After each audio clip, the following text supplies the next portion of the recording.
Howdy folks, and welcome back to the Elder Scrolls Legends Master Series final weekend of qualifiers. How you doing, Charmer? I'm doing great after that last round. I'm doing great too. That was a close one. We almost saw the reverse sweep.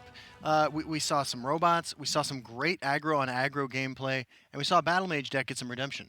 Yeah, absolutely. We saw things go to a very exciting game 5. Yeah. Double rally onto a charge creature, That was ultimately deciding the entire series. Yeah. But we've got some exciting stuff coming up here as well. We do. Thuldir and Traitor-Joe are both two players who've played a lot of Legends for a long time, very well at a very high level, and they brought some really interesting lists today. Looks like Thuldir has chosen to ban out Traitor-Joe's House Telvanni list. What do you think about that? I think that's a fantastic ban. Yeah. If you're going to ban something, I'm a big fan of getting rid of Telvanni or getting rid of Scout. Yeah. That being said, Traitor-Joe... He's no slouch. No. He is a veteran. He knows what he's doing. Yeah. Opting to ban Halalu and leave Dagoth, Tribunal, and Scout on the table. And that Dagoth list under Thuldir is running 3 Supreme Atromancers and 1 Dagother. These are 3 grindy control lists. Yeah. So what do you think about Traitor-Joe doing that? Do you think he's got a lineup that's going to target control decks, and that's why he wanted to get rid of the Halalu list? Traitor-Joe's a player who's played a lot of different types of decks, a lot of archetypes. Maybe it just feels like, hey, I'm familiar with these types of decks, these types of control decks. I know how to beat those.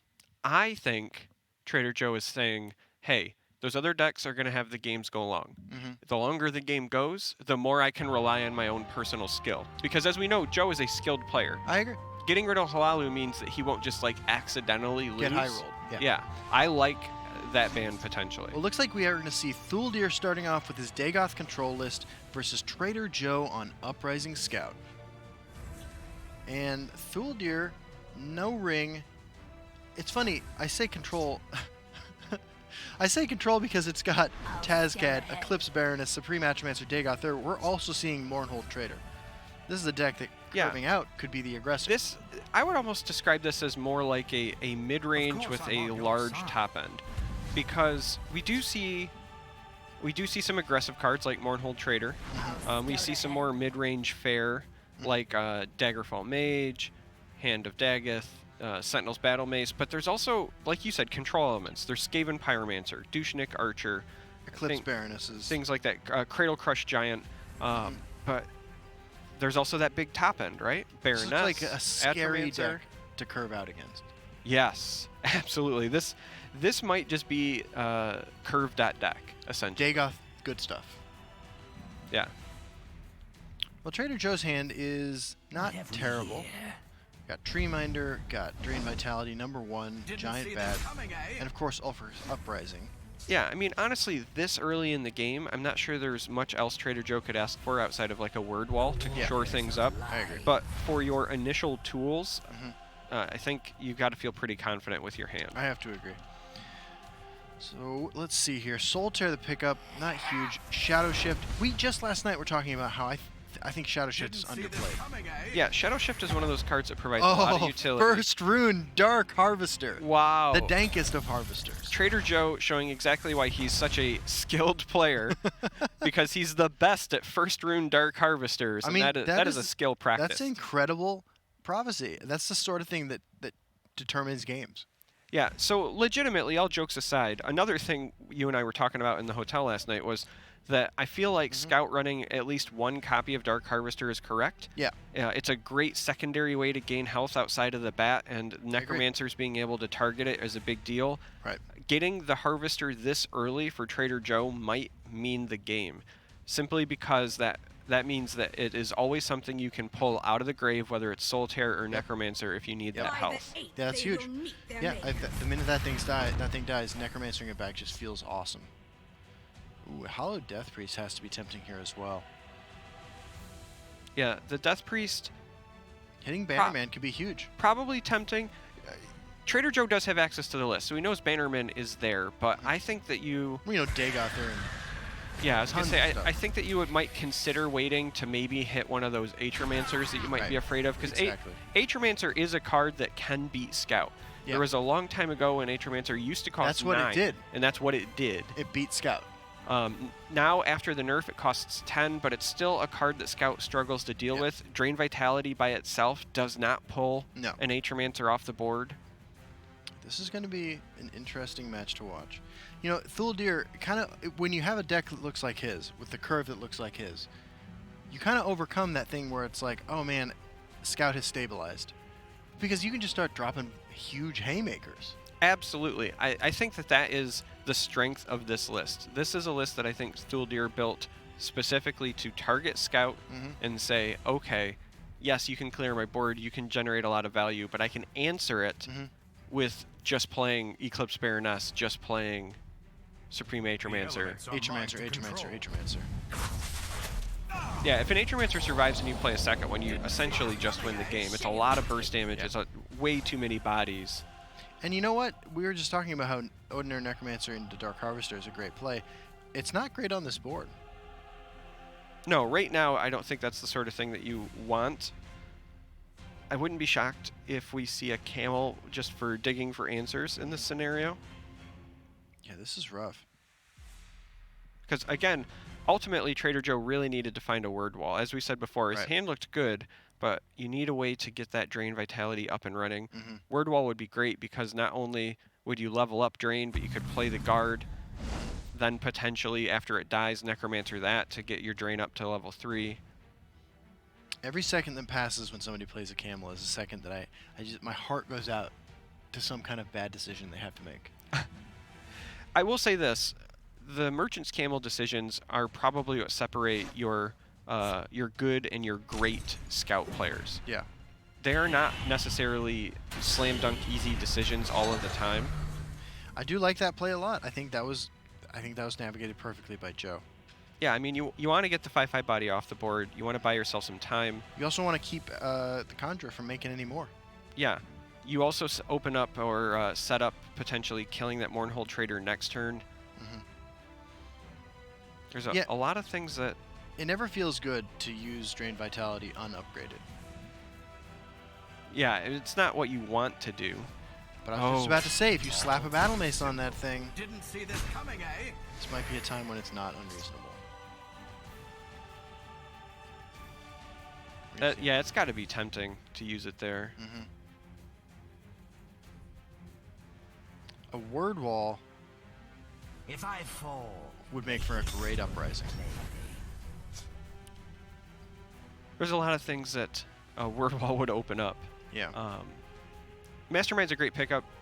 If you're not committed to using Necromancer this turn, you can dig a little bit, maybe find a word wall to pair with your drains. Yeah. I can't imagine if you don't find a word wall that we don't see at least one drain used on that Conjurer. I agree. The second Sentinel Battle Mace makes every creature on the board a huge threat. Tazcad coming up too. I like this Thuldir list. I have to say, if I played this list, I'd mulligan away some like 4 and 5 drops, and my hand would be 10 and 12 drops. Yeah, I mean, if I was playing it, my opening hands would just always be Baroness, Atromancer, Uncano, or something silly. But Thuldir, again, making it work. You know, I hit a Dagothur off of a Siege of Stros Makai a couple days ago. That was probably pretty satisfying. It was sweet, dude. All right, so we see 2 unupgraded drains, but I do feel like that's probably necessary if you're trying to survive. Yeah. Traitor-Joe feeling like he's getting a little bit low, knows the amount of reach that Thuldir has. Yeah. In many ways, this Dagoth deck almost feels to me like the Dagoth version of mid-range Battle Mage. Yeah. Kind of seeing the Atronox. Yeah, kind of a little bit more top-heavy, just like the Battle Mage deck is a little bit more top-heavy. But if you get there, can be a real bane for other control decks. Can you do the Bane voice from Batman? To the movie? No. I suspect that your soul tears will arrive too late, Mr. Wayne. Listen. I know that you think you're being clever, but... Yeah, I do. You only adopted the Bane voice. I was born with it. Molded by it. Alright, so Crushing Blow, a card that doesn't see a ton of play anymore. I like it here, actually, quite a bit. It's been making a little bit of a comeback. Because of Corner Club Gambler? Yeah, I was going to say, Yeah. because of Gambler and Ash Berserker. So Yeah. during the open beta, Crushing Blow was almost a requirement for just about every deck. Like, it Yeah. was just an ubiquitous neutral inclusion because there were so many important cards that had 3 health. I agree. And with the addition of Gambler, with the addition of Ash Berserker, there are a lot of very, important 3 health. I mean, even Necromancer kind of falls into that a bit, right? If you want to get it off the board before they can play Uprising. Yeah. I think Crushing Blow is a fine inclusion. Intelligence decks have been running Reverberating Strike as well. I think Yes. that's entirely reasonable. I agree. They've no move. Neural Mastermind coming down. Premium in Neural Mastermind. Burning a letter. Depending on what this draws, I would not be shocked if we don't see either Ring, Uprising, or Necromancer. Ring Uprising feels so weak here. I mean, it does feel weak, but if you don't find what you're looking for, that extra dig might be exactly what you need. There's the word wall that Joe was looking for earlier. That word wall is not inconsequential. If he wants to Ring and Necromancer the word wall up, he upgrades a Soul Tear to help the bat that's in the discard pile and puts bodies in that field lane. That actually might be a pretty decent play. I agree. It's going to take a lot of damage. Yeah, Thuldir is putting on a lot of pressure very consistently. To the point, and with these lethal creatures, to the point where Necromancer into Dark Harvester, a play we were really excited about, and it just hasn't come up yet. As I say that, it happens, of course. And Thuldir picking up Thieves Guild Recruit, that's not an unreasonable draw. You probably want Eclipse Baroness right here. Maybe you want Incano. Yeah. Big fan of that play as well. Essentially accomplishes the same thing, just in a different way. If you go word wall, then you have to use a Soul Tear on your bat to get the 4 health back, but you get to be more proactive with what you trade. Yeah. Here, you don't have to waste the Soul Tear. You still get 4 health, but they essentially get to choose, what's going to die to your Harvester. So, yeah. Like what Traitor-Joe is doing, essentially it's still the same route. You need to gain health. You need to get something in the way. I like this path. I like Red Brahmin sitting here in Trader-Joe's hand quite a bit. With the Uprising and the 2 Soul Tears, which are certainly powerful, useful cards, but I think Red Brahmin is potentially an answer to Tazcat. Yeah, it's really interesting when you look at the board, right? It almost feels like Trader-Joe is on the cusp of stabilizing, but there's a lot of reach on Thuldir's side. He still has Tazcad. The Thieves Guild Recruit can maybe find more answers here as well. Yeah. I don't know. I really feel like Thuldir is still oh wow. He's generating enough pressure to keep this close. I think the Baroness is a huge pickup. Hollow Death Priest is pretty big too. Yeah. But not, I mean, that leaves 11 damage on board. And what else am I doing this turn? Am I Soul Tearing back a Word Wall? That doesn't seem great. Yeah, I mean, I have to think Red Brahmin might be the play because that sets it up so that Uprising and the future turns continues to lock it down. I agree. If it's not Red Brahmin, then it's got to be Soul Tears into something that lets you either gain health, right? Like maybe you want to Soul Tear a Necromancer for Dark Harvester again, but that feels really passive to me. Yeah, it doesn't seem terrible. Yeah, I guess my personal playstyle, I'm a big fan of being the proactive person, and Red Brahmin kind of ensures your stuff is locked down, whereas the other path, while it does gain me health, is me saying, like, I hope you don't have an answer. Yeah, that's fair. That is fair. But by the way, checking in with our players' titles, we have Thuldir the Listener, Trader-Joe the Dawnbreaker. Trader-Joe really taking his time thinking about options. You have to be afraid of those insane top-end cards in Thuldir's deck. Yeah, I mean, he's got to know he's coming up on Tazcad's turn, so he's got to take that into account. Yeah. 2 turns away from Supreme Matromancer, which as of right now you don't have a real answer for. No. And with two Drain Vitalities down, you know, you're looking at that card being trouble no matter what happens. So Red Brahmin does make an appearance. Wow, Thuldir just keeps getting more powerful late game bombs, and again, that's what that deck does. I really like the build of this Dagoth deck, especially in the tournament series. This is maybe another great example to highlight of decks that I think do really well in a tournament when you're planning for running into Scout, running into Telvanni, Yeah. but might struggle a little bit more on the ladder because, I have to agree. you know, if you have an inconsistent draw, you draw your top end with something like this, it might not be as good. Absolutely. And there are going to be decks where the fact that you're playing an insanely greedy deck isn't going to matter. This is one of them. It's not like Scout's beating you before turn 15. Right. Ever. Unless they do something absolutely bonkers, but it's rare. I gotta like Thuldir's position. Now, that is a very heads-up play. That's just an amazing play. No So- doubt about it. Keeps Ulfric's Uprising from locking me down again next turn. Yeah, if you're paying attention at home, it does prevent Ulfric's Uprising. It also did not break a rune, so you didn't give him any more resources. Now we kind of see sort of a low-impact desperation blink on the camel. Well, I mean, Traitor-Joe knows he's got to find an answer. He's quickly running out of tools to Yeah. deal with all this pressure. Yeah. And unfortunately for Traitor-Joe, there's just a lot more pressure in Thuldir's hand. The Magister is really hard to deal with. The Baroness is a big body that's going to find a lot more. Yeah.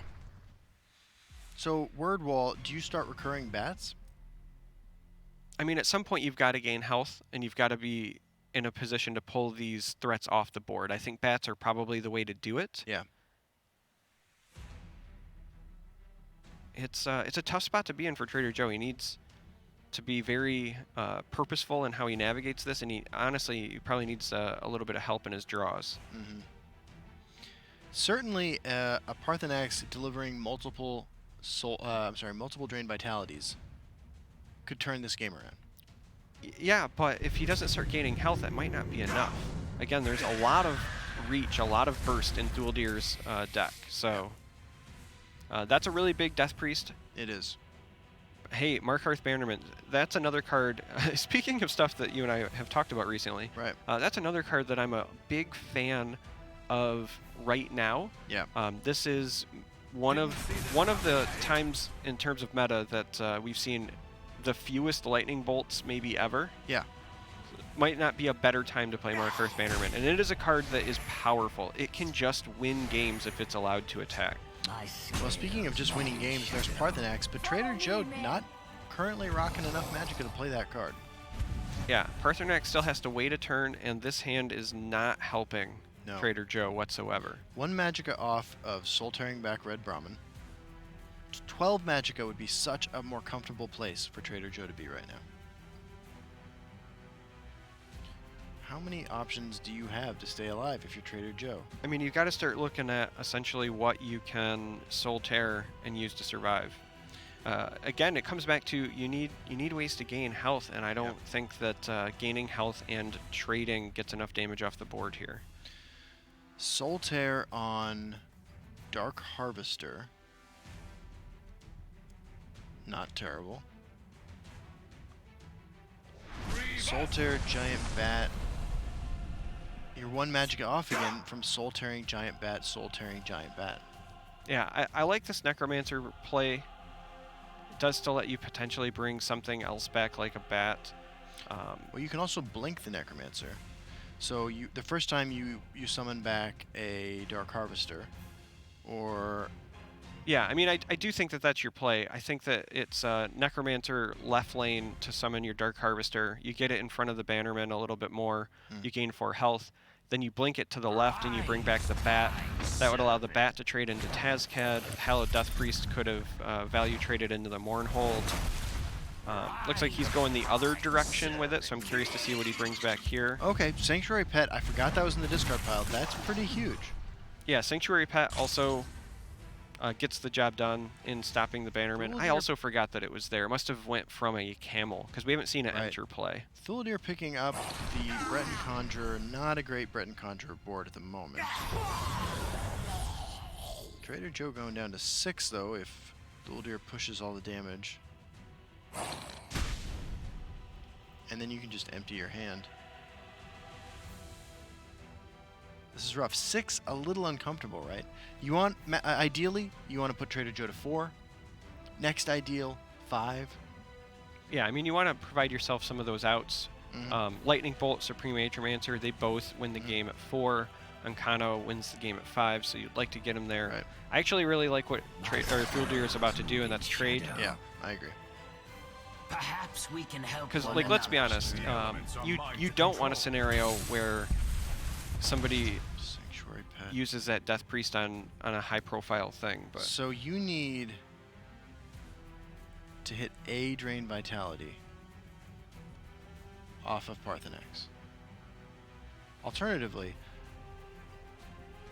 Ulfric's Uprising gives you multiple ways to hit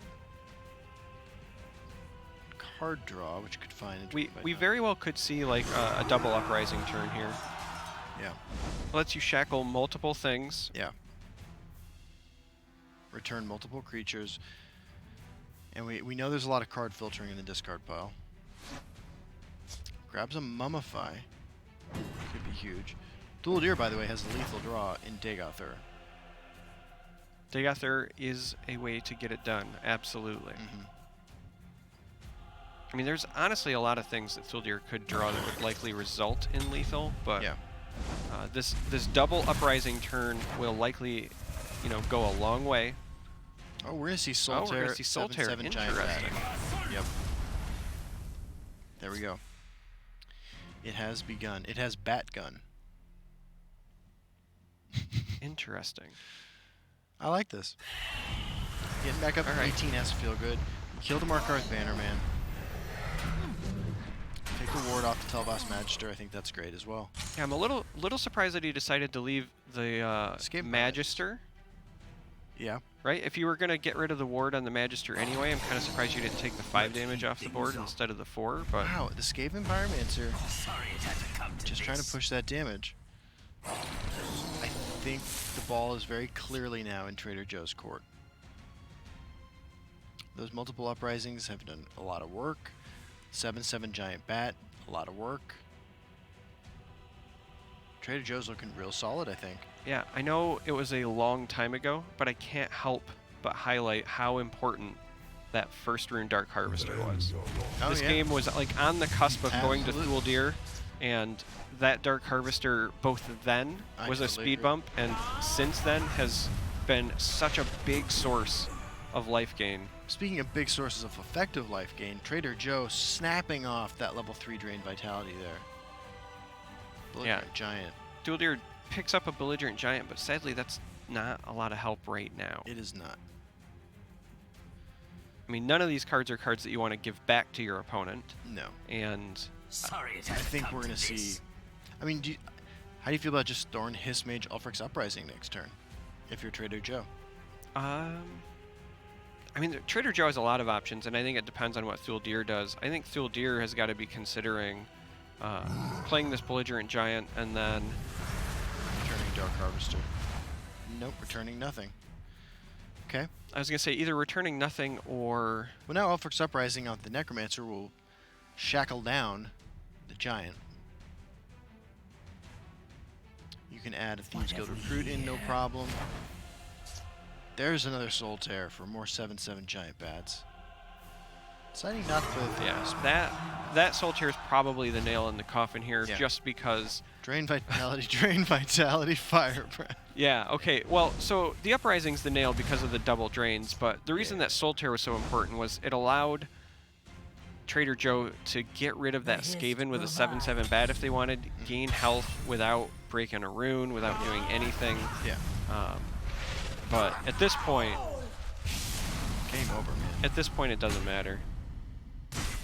The Hist revives. Yeah, game over. There's going to be a 7/7 Giant Bat coming out next turn. There is a lot of damage on board. Let's heat things 21 up. damage, 22 damage, I think. Yeah, I'm pretty sure that Trader-Joe is potentially threatening lethal here. Yeah. Yeah, I think if you're Trader-Joe, you go for it. I mean, you have 22 on the board alone, not counting, The 7 from the Giant Bat, yeah. yeah, the bat from the grave. Yeah, that's huge.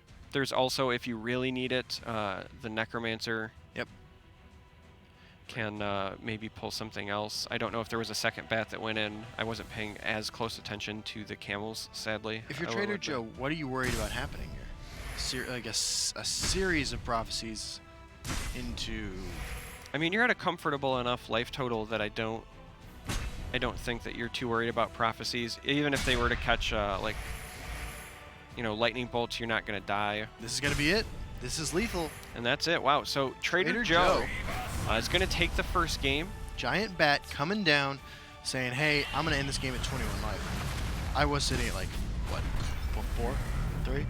I think he got as low as 7 or 6 at one point. But again, I have to highlight that first rune Dark Harvester. That was absolutely enormous. That is, huge at the time. But then the damage that Dark Harvester did throughout the course of the game Gained a ton of life, both with the 4 toughness guard, aspect, and the 4 life it gets when you summon it. Yeah, so that was enormous. Huge play, but still a lot left in the series. Absolutely. So, congratulations to Traitor-Joe for taking game 1. We definitely saw why Traitor-Joe is like such a consistently good player, though, in that game. There were some pretty rough spots there where maximizes his outs, hits him. Yeah, I mean, it just goes to show you that when you're playing Uprising Scout, if you have health, you're still in the game. Absolutely. I mean, we've been saying that for a couple of weeks now. So now Traitor-Joe has got his House Halalu deck and his Warrior deck left. This is aggro Warrior. This is aggro Halalu. And then Thuldir still has Tribunal Temple, and this is a deck I really want to see in action. Yeah, Thuldir has, as we kind of said at the top of this series, essentially 3 control decks, right? The Tribunal Temple deck is interesting. It's a lot of fun. The Daggeth deck, as we saw, is more mid-rangey, but it's still, in my opinion, kind of controlling because of the nature of how it plays. Very it's much big, closer to very Battle greedy. Mage. Yeah. What do you bring, right? So, like, if you're Thuldir, do you just bring back? Yeah, I think I bring back the Dagoth deck. Scout has to be the worst matchup for that. I think the Dagoth list is competitive against everything, but probably worst against Scout. I think I run the Dagoth list back. See, I thought it was actually maybe best against Scout. Did you? Yeah, and the reason I say that is because, and it does look like they brought it back, and I kind of want to highlight this. You see Supreme Atromancer there, right? Yeah. That's not something I want to draw against Halalu. That's not something I want to draw against Warrior. That's fair. That is fair. Traitor-Joe bringing out the Warrior. Traitor-Joe very famously plays Warrior. Kind of the guy who popularized the mid-range aggro Warrior. mid-grow. Yeah. So Orc Clan Captain, not the 2-drop that you want to lead off with. Dropping it directly into the Shadow Lane. How do you feel about placing it in the Shadow Lane? I think Shadow Lane is fine. You normally want to take control of the field lane, but there are reasons you sometimes go to the Shadow Lane, and this is actually one of them, right? If you think your opponent is about to play something that maybe has ward, if you start it in the Shadow Lane and then they have to contest it, now you can play into the field lane with your bigger creatures and kind of establish control. It means you didn't lose the field lane to the ward creature. When I play my first creature into the Shadow Lane, it's because I'm on mobile and I have big fat fingers. I mean, that's sometimes a reason to do it as That's well. how that happens. Yeah, usually there's only 2 reasons you start in the Shadow Lane. It's either you're expecting a ward creature, or it's something that you're trying to protect from charge, right? So if you're playing like a turn 1 Goblin Skulk and you're afraid that they might be running, ways to charge into it and kill it, you might start Shadow Lane. But for the most part, field lane's the way to go. And look at how much differently Thuldir's same deck is playing out this time. Early ward creature trade into aggressive creature, early lightning bolt removal. Right? Yeah, I think we're going to see... And this is a deck that's running Mournhold Traitor. Yeah, I think we're going to see the more controlling side to this deck like we were talking about. It's more of like a high-end mid-range deck like the Battle Mage lists. Against Scout, you need to be aggressive. You can't let it go to the late game, as we saw. But in a matchup like this against an aggressive deck, I think that this is an entirely reasonable start. It's going to be kind of uphill for Thuldir, though, because we see Sower of Revenge coming soon. Bleak Coast Troll, fantastic drop as well. Yeah. This is certainly an interesting one. You got to go with the Bleak Coast Troll, even though it's less magic efficient, I think. I don't know if you have to. I actually think I would have liked Sower there.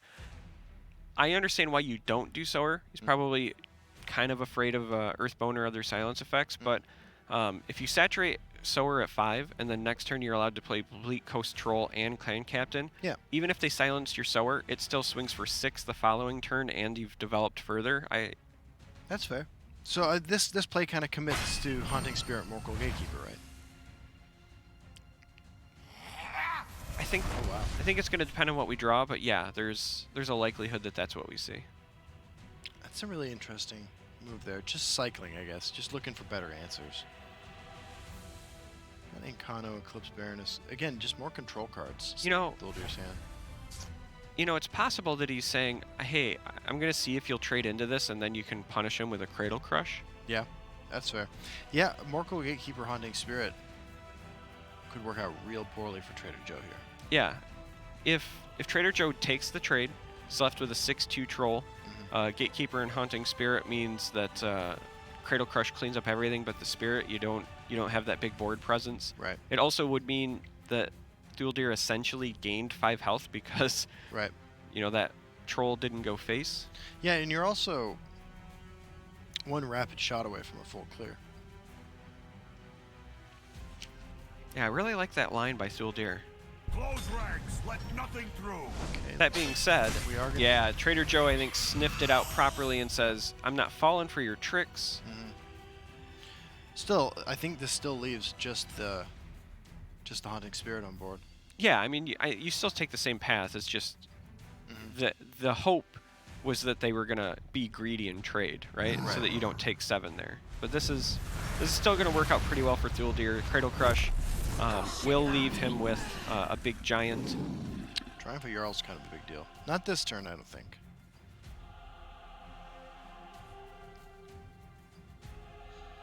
York Clan Sower this turn, York Clan Jarl next turn. Yeah, that's potentially one path. If you play the Sower, I think that it ends up going in the Shadow Lane. I don't think you want to give it away free into the Giant. I could buy an argument for just Jarl this turn because you have the health advantage. You could take advantage now, and then Jarl threatens to trade into the Giant. Yeah, that's fair.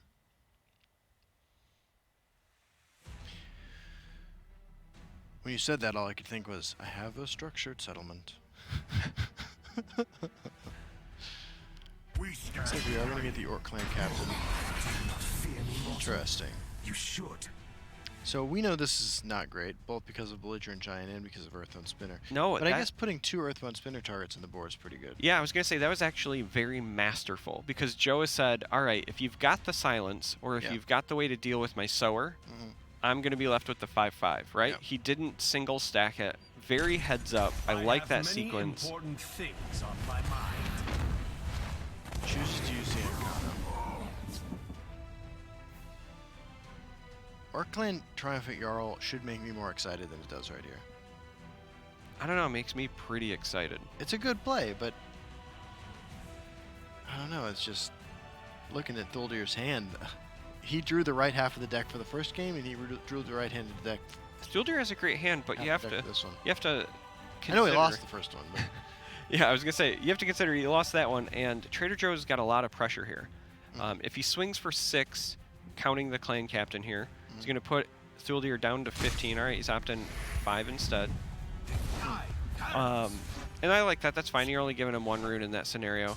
But that Sower represents a lot more damage still, and if my opponent does play an Earthbound and then trade into it, then I'm slowing them down. I'm forcing them to be reactive. kind of telegraphing the presence of another Orc Clan Captain in the hand. I think by laying down both creatures over in the Shadow Lane like that.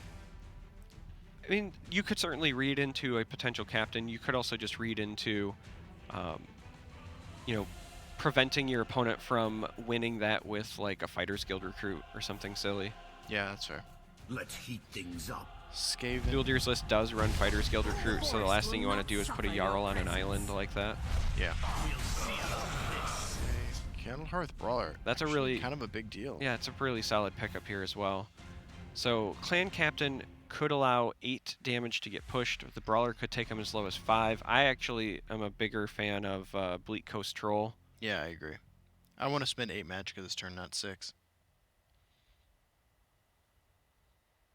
Find out if Traitor-Joe agrees with us based on whether or not they swing first. I mean, Brawler is nice. He always lets you swing first. That is what he says, isn't it? That's pretty good. That's pretty good. Brawler, a card that we have seen a lot of in this tournament. Very solid. Is it fair to say that the Candlehearth Brawler is the red Hive Defender? I mean, he's certainly kind of developed into that role. Yeah. He's played in aggro decks. He's played in controlling decks. Mm-hmm. There's just a lot of utility there. Yeah. Man, I'm about to purchase a house, and I'm turning on the utilities in my house right now. Come on then. I'll That's even it. There's let no you swing punchline. first. Fair. Yeah. It's pain. All right, so 8 Magicka used. Yeah. Fleet Coast Troll does come down like we expected, and that puts Thuldir in a bit of a bind, A though. lot of pressure here. There's a lot of things that I think Thuldir could do to stall. That Queen Baronzia is a huge pickup. I kind of like Breton Conjurer, Queen Baronzia. Yeah, I would maybe consider the Breton Conjurer into the field lane and then shadow shifting it over, just so you also cycle. Yeah. See if you find something else. But yeah, absolutely. Queen Baronzia. You know, is there a world Actually, where... you know, it's not great though, right? It's not great because there's no way that Atronach ends up in the shadow lane. Yeah, I think you would have to suicide your Earthbone if you want to do that. Mm-hmm. And the downside is, as we know, with the presence of Earthbone in Traitor-Joe's hand, you're not going to get that full value anyway. Right. Kind of a tough spot for Thuldir here, but It is. You know, silencing the Candlehearth Brawler makes a lot of sense. But you're going to need to lay down a guard creature too, or you're going to die to the Orc Clan Captain, barring any great prophecies. But your Earthbone, the Candlehearth, take out the Jarl, take out the Orc. Leaves you with 5 magic to work with, The forest will not which is suffer not your mean, presence. which means that you can't trigger Breton Conjurer. Mine. So you're going to need to play Kill you Baron's where you stand. I am There the we go. Queen That's the Mother. play. Attend me. Okay. Wizard Hand, Cultist. So Joe can play all the stuff in his hand. Joe can drop down the Captain, the Spinner, the Cultist. I think you gotta silence. You have to silence Queen Baronzia. yeah, I mean, in this scenario, if you don't have enough to push lethal, Right. and Joe didn't find a charge creature, didn't find anything Yeah. like Morkel Gatekeeper that would have helped, Right. you can't afford the drain to go off, so... I agree. Playing I'm a big fan of trading your Candlehearth Brawler into the Earthbone, because you still survive there. You trade the Bleak Coast into the 2/1, because it's Right. less damage total on your big troll. It'll get a little bit bigger from the sleigh. Yeah. Actually, knowing that the Skaven Breton Conjurer is going to be a very tempting play for Thuldir next turn, there's no way for Joe to know this, but I feel like you want to take out the Skaven with the Brawler. Keep that toughness at 2. It's entirely an option. I'm not sure that you ever think that, like, make that decision for that reason. But you have to, you probably think it's reasonable to assume that Baronzia is killing my troll next turn, no matter what I do.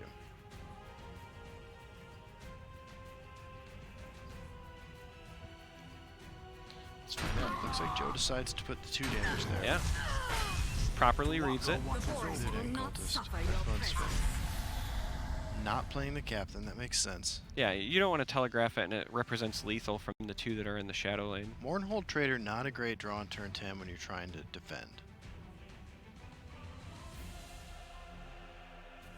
I can imagine Thuldir making it through all of day 1, high-rolling the hell out of people with this deck, drawing the right cards at the right time.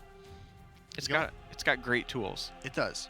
But you slip up once, We are not amused. you find yourself in The this elements situation, are or the mine to situation you control. found yourself in last game. Let's heat things up. Still, this is a great play. Choosing just to establish more Just creatures give me over a there. name. All right, so Joe is looking for not the assassin, was looking No. for silence, essentially. Yes. This is rough. This is rough. Orc Clan Captain Aldbloth the Assassin.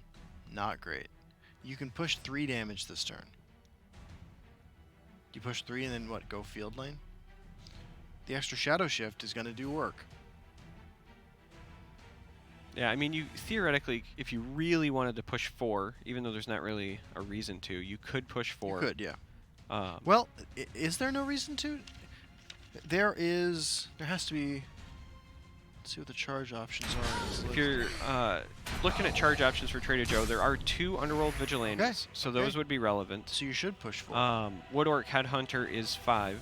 Yeah. So pushing 4 is an option, but you do have to remember that if you save the clan captain, you could just play that with the I vigilante slay next the turn. unworthy. That's fair. So like you represent 5 either way, just one that tips your hand and one that doesn't. So if you're Joe, you're looking for a very specific set of cards now. Yeah, and they're kind of the same cards that you've been hunting for a while now. The real reason you save that clan captain is because one of them is Wood Orc Headhunter, Yeah. and by saving it in your Right. hand, you prevent them from being able to interact with your clan captain, Makes it a remove lethal that draw. possibility. No drain for Thuldir, no guard for Thuldir. Yeah, Traitor-Joe is looking for Sower, Underworld Vigilante, Wood Orc Headhunter. Yeah. Thuldir is just hoping against hope that Traitor-Joe doesn't get proper top decks. Or, or Triumphant Jarl, I guess. Thuldir has all the tools to deal with the board as is, between creatures, between, Yeah. you know, Crushing Blow, even if they really want to use it. Just a couple of outs. Rapid Shot. Thuldir is looking for Dagother. What have we here? More digging, Shrieking Harpy. Harpy has to come down. Yeah, More I mean, honestly, I think what Thuldir is really hoping to find at this point would either be a Dagother for next turn or even just a Hand of Dagoth. You need something that'll Yeah. get you some health. You need Absolutely. you need that Of course, drain I'm on going. your side. There's not any burst healing in this list. He's not No. running Snake Tooth Necklace, nothing like Giant Bat or anything. Joe's like pickup that. is the Underworld Vigilante. Wow, and that's it. Wow, Joe Joe. is up 2-0 over Thuldir. Joe is going to go up 2-0 on the back of a First Room Prophecy Wow. and a top deck lethal. We've seen Joe play 2 very different decks here. 2 incredibly different decks very well. Very well, making great decisions every chance he had. I think making perfect plays. Yeah, absolutely. Joe is Yeah. showing where preparation and opportunity meet, right? Absolutely. Very, very well-built decks. You can tell Traitor-Joe Right. mechanically sound throughout, picked great paths, but also being rewarded by some top decks, by some First Room Prophecies, and just like that, Joe is up 2-0. That's impressive. Joe 1 win away from making the top 4 and sealing up our top 4. Yeah, and there are some people at home that are rooting for Joe because, as we said, if Traitor-Joe and Karakan Zul Absolutely. move on, it opens things up, it widens things in the points race. For those 4 So, final qualifiers. yeah, this is a big deal here. So Thuldir still has access to the Tribunal Temple list, the House Dagoth list, and the Scout list. Traitor-Joe is backed into playing Halalu, which will be interesting because, as we've seen, Halalu has had some great games in this Masters qualifier. Yeah. Halalu's also struggled a bit at times. It has. He needs to win 1 of the next 3 games. Needs the Ring and the Haunted Manor in 1 of the next 3 games, right? I mean, there are a lot of other ways to win with Halalu. That seems like the most sound against what Thuldir is bringing to the table today. Yeah, to Thuldir's credit, though, he's got the right tools to deal with Halalu. Absolutely. You know, as we talk Every about one of these decks can easily beat Halalu. Yeah, as we talk about preparation, you know, right there, right? Yeah. Looking at that hand, Dushnakiel Archer, Hand of Dagoth.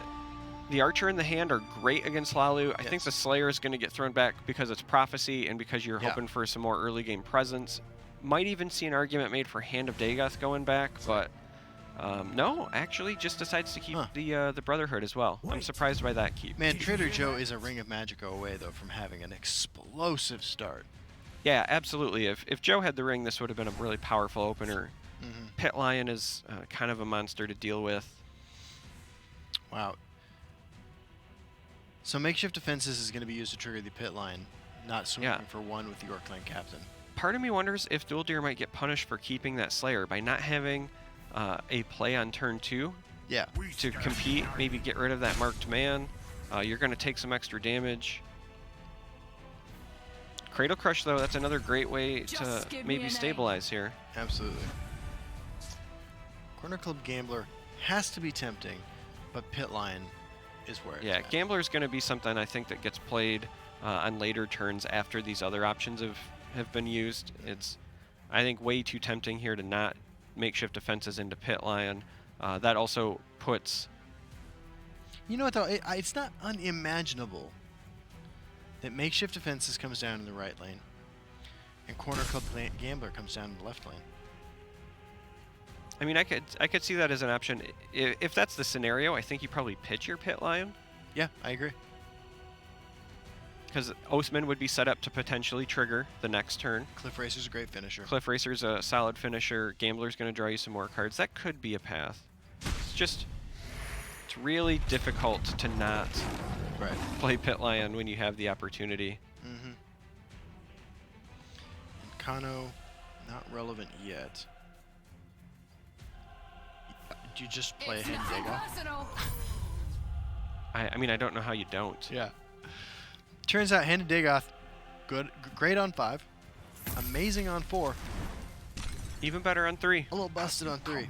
So speaking of cards potentially receiving nerfs, Hand of Dagoth comes down. That's going to be a 5/4 after the balance patch, and Haunted Manor enters Traitor-Joe's hand.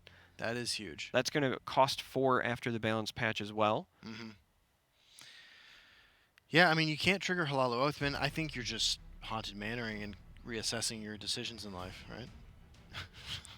Yeah, and the downside is with no immediate trigger for the Manor here, it's just going to be eaten by that Douchnik. So again, It is. as we were talking about ways that this deck could target Halalu, this is showcasing it. Douchnik Yell Archer is the play. Wow. This might have been the matchup that Thuldir was utilizing all of yesterday, right? When you think about anti-Halalu decks, this one kind of has it all. You know, I remember we were talking to Ian Bitts in Maryland We in must protect our late May stronghold. about the win rate of Dagoth decks when they hit the turn 4 or turn 5 hand of Dagoth versus their win rate the rest of the time. And it was dramatic at how much increased that win rate is. Yeah. I can't help but highlight all the ways that this Dagoth deck is so strong against Halalu. Hand of Dagoth is hard for them to deal with if they don't have the silence. Yep.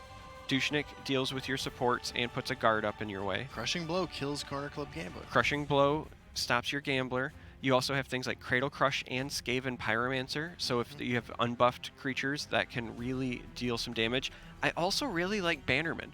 Bannerman in this deck against Halalu has the option of value trading into something, and then you use your own Nord Firebrands to trade into the little guys. Absolutely. There's just a lot of ways for this Dagoth deck to like clear the board. Training is over. It's time. Looks like we're gonna get the Corner Club Gambler down. Trader-Joe, I mean, the way I'm reading these plays is just sort of thinking about the next match. No, I think he's playing properly to his out. No, I agree. Trader-Joe is totally present, but like, what do you do? What do you do? Well, you hope that you draw something nice off of your Gambler here. 5th Legion Trainer sets up Cliff Racer trading into the hand so that you can maybe finally get that off the board. Yeah. Obviously, Crushing Blow, and you know, we talked about the power of Crushing Blow earlier and why you would consider running it. Pretty huge. It's being showcased there. I mean, things don't look great for Trader-Joe, but again, not entirely out of it. Halalu has the chance to, with the right draw, chain into some things, get some pressure going. Looks like Trader-Joe is practicing concede efficiency. Yeah. And has decided to step out from this game, save his energy, and try to win one of the next 2. As I'm just sort of blown away by the power of Hand of Dagoth. This is a card that I don't think is on a lot of people's radar for a balance change. It's definitely receiving one next week.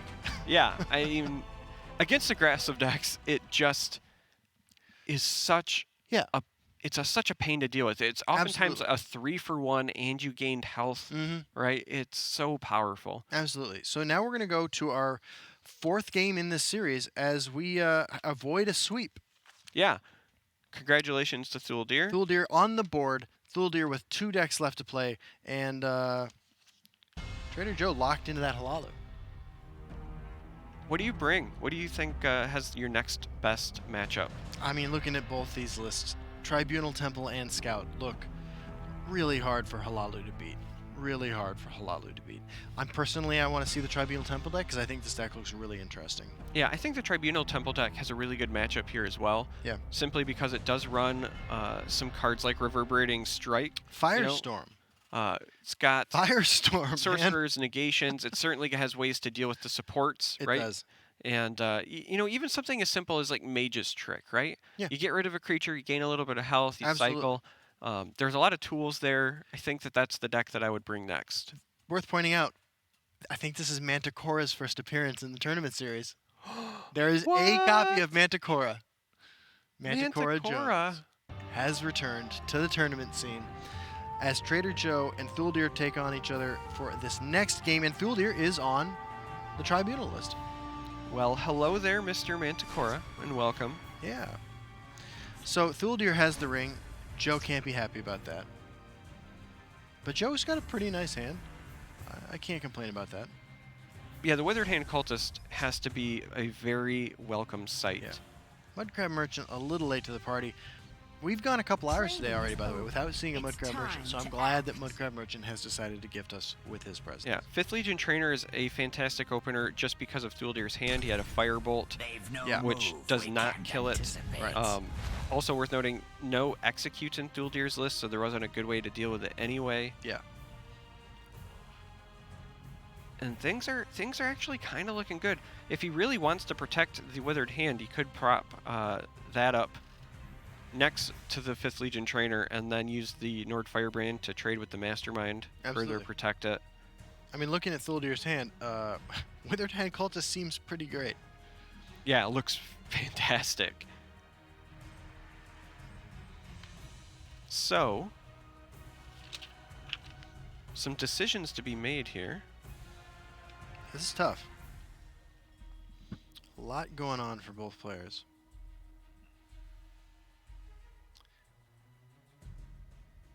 Candlehearth Brawler. I'm kind of shocked by this card, actually. This is a card that's been around for a long time. And we have not seen it see the level of play that it has been seeing this tournament series, ever. Okay, decides to keep an Ice Storm, throws back a Firebolt. I can understand why that decision took so long. Yeah, that's certainly a tough decision. I think maybe keeping the Ice Storm is going to ultimately be the right path. Mm-hmm. Most of the time. This Withered Hand Cultist is going to be really looming, though. Oh my god, yeah. Sorcerer's Negation can kind of answer it. Yeah, Negation is... It's going to take a turn, it's going to take your entire turn if you're Thuldir to do that. And it's going to leave a body on the board. Negation is a path. Trader-Joe just needs to draw 2 more Withered Hand Cultists. I think Trader-Joe here, again, you develop the Withered Hand. You probably develop Firebrand while you... Yeah, while you can. I mean, maybe you save the Firebrand, but I think you develop that. 5th Legion Trainer is likely trading into this Mastermind because yeah, I agree. you'll want to keep your Withered Hand Cultist propped up alive. I'm super into Mudcrab Merchant, Sur, and Pawnbroker here.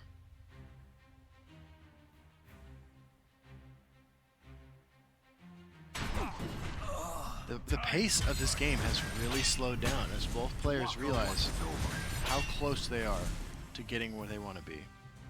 Well, there were some pretty difficult decisions to be made there. Wow, Thuldir's hand did not get any better No. when it No. comes to dealing with Withered Hand. God, you just have to snap off the negation here, right? You know, sometimes when you play Withered Hand Cultist, you think to yourself, like, am I making an impact?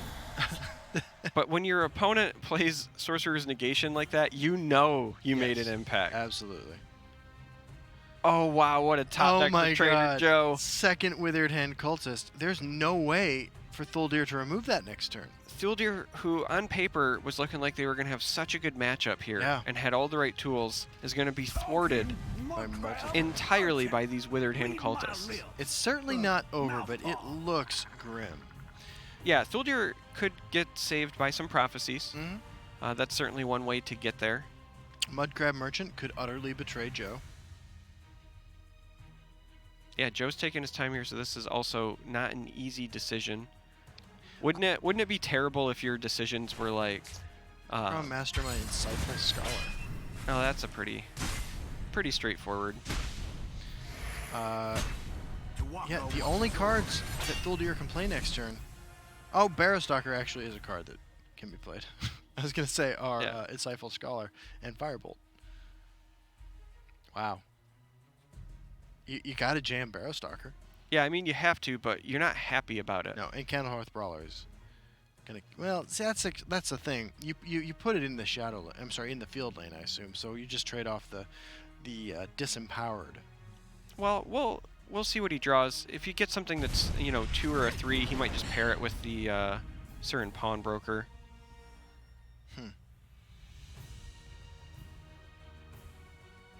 And this cannot feel good if you're Thuldir. You had all of those tools, and then Yeah. completely countered by Withered Hand Cultist. Withered Hand Cultist, one of the most powerful and impactful hate cards, tech cards in the game. The rare tech card that it's right to run in your deck on the ladder. Yeah, so in this instance, I'm actually a big fan of the Pawnbroker not even triggering. I really like playing Pawnbroker into Oathman so that is what triggers. Just kind of hope for something else you can play then. Yeah, absolutely. I think that you hope. I mean, you run enough 1, 2, 3, etc. drops in here that you're probably going to get some sort of value off of it. That makes sense. Worst case scenario, instead of drawing a 0-cost card, you just draw a card from your deck. I think a card from my deck is probably more powerful 9 times out of 10 anyway. Well, right now, too, half the time, your Certain Pawnbroker is going to give you a 2-cost, 0-cost spell. They won't be Looks like we're just developing Necron Mastermind. That's also entirely reasonable. A Also making 5/4. its tournament debut. A 5/4 is kind of brutal, and I think this is going to be it. I don't think Thuldir has anything they can do We to slow might this up. be about to see our final member of the top 4 this weekend.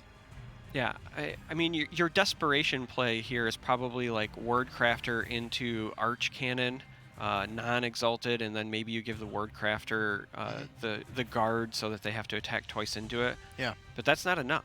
No. It's not enough by a long shot, and it still means Withered Hand is on the board. This is really interesting. Wow, Cliff Racer. That's it. Thuldir has put up an amazing tournament performance so far. Let's see how this ends right here. Couple prophecies maybe keep things alive. No. Looks like it's not going to be it. That is Traitor-Joe, after putting so many impressive results in the series, has made it to the top 4. Looking at one of 3 positions available to him today to make it to QuakeCon. Congratulations to Traitor-Joe. Congratulations to Traitor-Joe. Huge performance today. Congratulations to the people who are waiting to get in on points. Absolutely. You have to be happy that Joe is that much closer to making it in on the top 3. Wow. Traitor-Joe, again, mechanically sound. Absolutely. Fantastic player. Absolutely. Well known for tournaments.